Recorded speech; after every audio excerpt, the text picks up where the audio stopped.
Hello and welcome to Rev Sports. It's a special day for IPL. It's the 30th match of this tournament. And today, joining me for this conversation is Ishan Shahane, Bharat Ramraj, and Raja Raman. And I am Gargi Rao. Tonight, we're going to see Sunrisers Hyderabad take on Rajasthan Royals at their own home at the Rajiv Gandhi Stadium, International Stadium in Hyderabad. We've got a Rajasthan Royals fans in Ishan Shahane here. Ishan, I'd like to go to you first. What are you expecting out of this match? RR has been incredible this season at the top of the table and pretty much unbeaten since the past four matches, if I'm not wrong. Yes, I think I'm expecting RR to continue on winning ways, Gagi. I think the side looks very well balanced. Everyone is contributing when it's needed. And it's probably looked the best than it's ever looked, in all these years. So I think no better opportunity for RR to now capitalize on this, to win further matches and to, obviously go on and try and win the IPL. Talking about winning the IPL is too soon, but obviously go on and try and win as many matches as possible now. So I think the Royals will have the upper hand in tonight's game, even though they're playing at SRH home. But the Rajasthan Royals, with the form that they're in, Dhruv Jurel as well contributed with the bat finally last time as well. Sanju Samson will have all the confidence going into this match, being a part of that World Cup squad. So a lot of good momentum for the Royals. Yuzvendra Chahal is a part of that World Cup squad as well. So again, all these players will be feeling really motivated and happy to be, playing a cricket at the moment, Gagi, which is a good sign. Bharat, as we're seeing, SRH has won the toss and opted to bat first. What do you think of this dish? Oh, I've been speaking for too long, but you get what I'm saying. Pat Cummins chose to bat in the last game as well, if I'm not wrong, and they lost that match. What are you thinking of this decision? But they played one game against RCB, I guess, where they were batting second and went on to lose that one.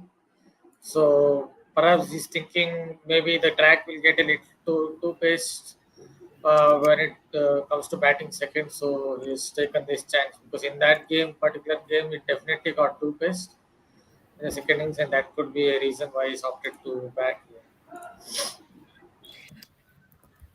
Raja, I want to ask you about Sanju Samson. He's been selected for his maiden World Cup squad, and yesterday he posted something on Instagram. I'm not sure if you've looked at it. Have you? With I think a Tamil caption, if I'm not wrong, and he basically thanked. I don't know if he thanked, but he expressed his gratitude. But what are you thinking? Sanju Samson has been waiting for so long to get his break, and it's finally here. How do you think he's going to shape up?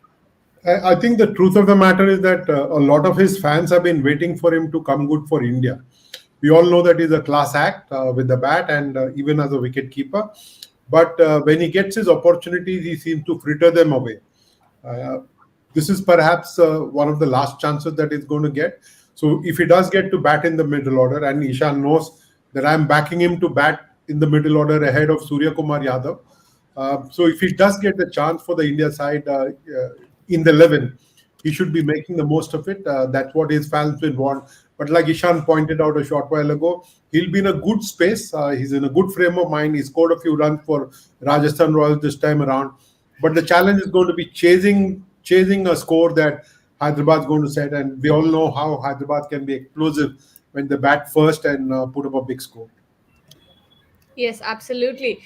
Ishan, Mohit Khemuka here has asked a question. Another 250 today, SRH batting first.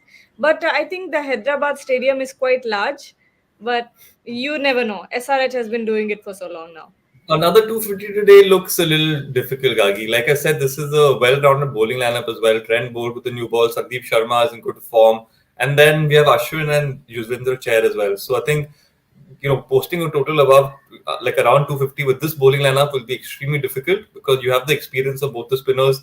You have the new ball bowler and Trent Bolt. And you also have Sandeep Sharma, who's been bowling so well that people have been telling him, why isn't he in the World Cup squad? So it'll be difficult to get 250 here, but I think the SRH team will be looking to make a strong comeback because they lost the last two games. The international firepower in the batsmen haven't really contributed in the last two games, so I have no doubt that they'll come out hard, but not so hard to get 250, at least hopefully. Absolutely. And when it comes to Sunrisers Hyderabad, we're seeing that Marco Jansen is replacing Aiden Markram. Bharat, how do you think that changes the combination for the team? Yeah, perhaps they're looking at as an all-round option. He's a good player of spin. At least in T20 cricket, we have seen him take on Rashid Khan. So, but his bowling has been quite up and down. If it's Marco Jansen, then his bowling is definitely has been up and down in T20 cricket. Sometimes he bowls well, on occasions he just goes for plenty of runs. So yeah, it's a bit of a gamble, but I think they're looking at him as someone who can come in slightly lower down the order and give the hitting power, especially against spin bowling. He uses his long levers, very tall man, and hits the ball long way.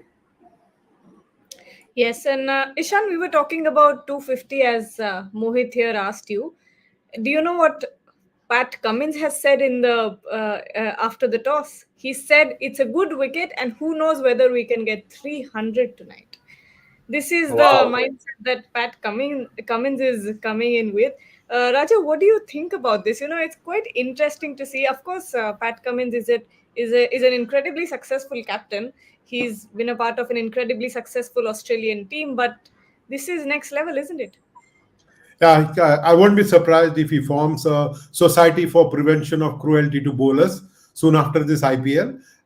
He's been talking about how an economy rate of 10 is good these days. 8 used to be par for the course, but it has become 10 in this IPL. I think they're having a whale of a time, the bowlers, watching the ball sail. Unfortunate for them, but they have got to enjoy the punishment that is being meted out to them as part of the entertainment. But yes, on a more serious note, Gargi, I think it is not fair at all to the bowlers. Not just Pat Cummins. I think each one of them has struggled to bowl on these tracks. Look at a world class spinner in Ashwin. He's got just a couple of wickets. Washington Sundar has not bowled enough. He's picked up just one wicket. So if these are your best off spin bowlers in the country, who are hardly getting to uh, get any purchase from the track or make an impact on the batters, then you can imagine the plight of the rest of the bowlers. Bumrah is a standout of bowler, and as Ishan pointed out a short while ago, Sandeep Sharma, with his experience, has been bowling brilliantly. Ishan, I'd like to ask you a similar question to that. We've been seeing incredibly flat decks being built for this IPL. We've seen multiple 200 plus scores. But do you believe that if we had a balance between a good contest between bat and ball, audiences would be that much more excited to watch the games, or do you think this is what attracts the crowd?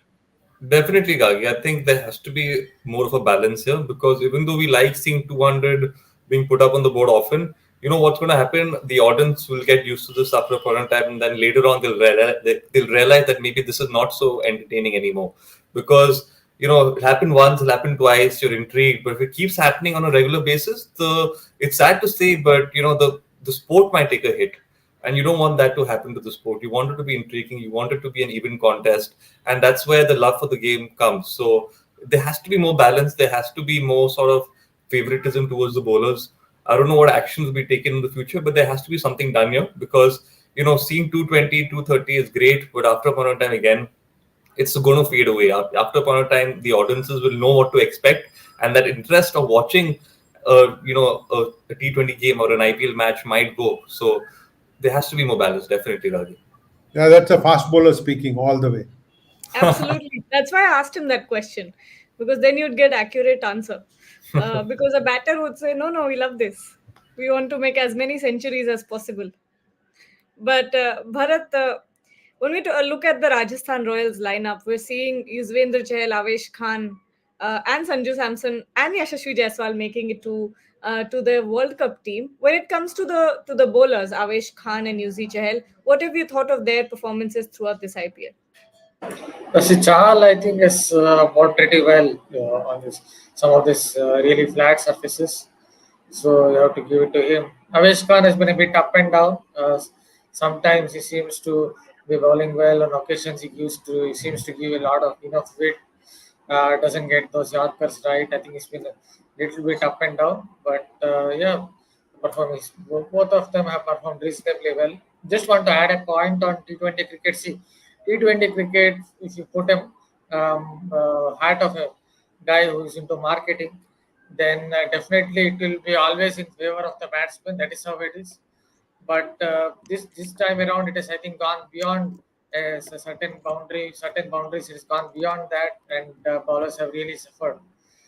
So some kind of balance has to be there. But you like it or not, I think T20 cricket fans come to watch a lot of sixes. So in some ways, it will be slightly tilted towards the batsman all the time. I think Yeah. the day has come, Gargi, when instead of those banners for fours and sixes, you need to get a bold as well. So somebody need to make that change, lest we soon have that SPCB, Society for Prevention of Cruelty to Bowlers.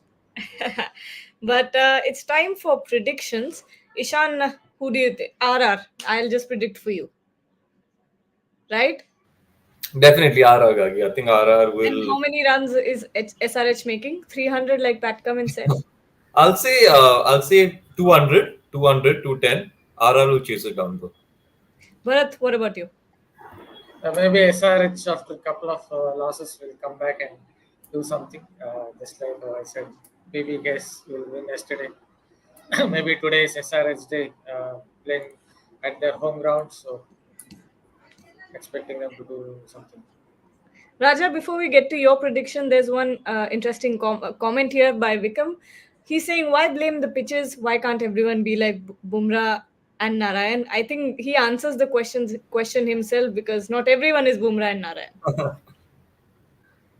What do you think, Absolutely. Raja? Absolutely. There can be only one Bumrah and there can be only one Sunil Narayan. Not everybody is going to be. But a few bowlers have made an impact. I think credit to them. They've tried to work ways around the challenges that modern pitches are giving them in this very hot and humid conditions in the country at this point of time. As for my prediction, I think this is going to be a game for Hyderabad to win. Lucky with the toss this time, Pat Cummins, thanks to Sanju Samson, calling it wrong. Hyderabad's been thrown a lifeline last night, with Chennai losing that game. If they win this game, they go on top of Chennai. I think that will motivate them and getting into that top four bracket and wanting to keep a place in the playoff. I think that will motivate them enough to try and dislodge the team at the top of the table. Okay, so that with that, we'll end our show. Thank you, everyone, for joining. We'll see what happens tonight, if it's RR or SRH who takes the win. Till then, stay tuned to Rev Sports.